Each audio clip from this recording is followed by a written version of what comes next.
नमस्कार. पालकांनी मुलांच्यावर संस्कार करायचे असतील तर पालकांनी मुलांना उपदेश द्यायचा नाही, तर अनुभव, छोटी उदाहरणे देऊन मुलांना आपल्या संस्कार द्यावयाचे आहेत. पालकांनी आपल्या मुलांना कसे संस्कार द्यायचे हे आज मी तुम्हाला सांगणार आहे. पालकांनी स्वतः आदर्श बनलं पाहिजे. मुलं बोलण्यापेक्षा पाहून जास्त शिकतात. आपण वेळेवर काम करणे, नम्रता, प्रामाणिकपणा दाखवला तर मुलं तेच आत्मसात करतात. प्रेम आणि शिस्त यांचा समतोल. फक्त प्रेम दिलं तर मुलं बेजबाबदार होऊ शकतात. फक्त शिस्त दिली तर मुलं घाबरट किंवा बंडखोर होतात. दोन्हींचा संतुलित वापर महत्त्वाचा असतो. रोज थोडा गुणवत्तेचा वेळ. 10-15 मिनिटे देखील पुरेसे आहेत. मुलांचे ऐका, त्यांच्या भावना जाणून घ्या. त्याला तू महत्त्वाचा आहेस हे जाणून द्या. चांगल्या गोष्टींची सवय लावणे. धन्यवाद, कृपया, माफ करा, मी मदत करू का, ही शब्दांची सवय लावणे.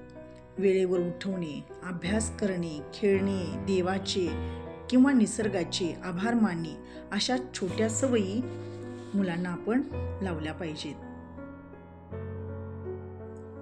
स्क्रीन टाइम नियंत्रण. मोबाईल, गेम्स, TV यांचा वापर मर्यादेतच पाहिजे. जास्त स्क्रीन टाइम मुलांचे लक्ष, शिकण्याची क्षमता आणि स्वभावावर परिणाम करू शकतो. चांगले मित्र आणि चांगले वातावरण. शक्यतो चांगल्या वर्तणुकीच्या मुलाबरोबर खेळायला द्या. वातावरण जसे तसे संस्कार तयार होतात. जबाबदारीची शिकवण. घरात छोटे छोटे काम देणे, पाण्याची बाटली भरणे, आपले काम आवरणे, खिलोणी जागेवर ठेवणे. यामुळे मुलांच्यात आत्मविश्वास आणि जबाबदारीची भावना वाढते. दररोज एक छोटी गोष्ट सांगणे.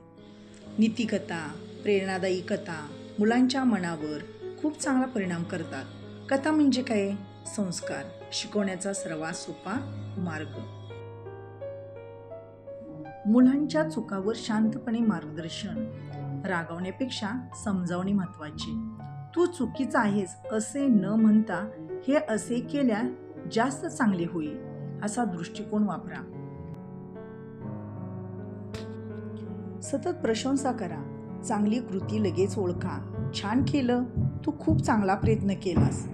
मुलं सकारात्मक शब्द ऐकून ब्लॉसम होतात.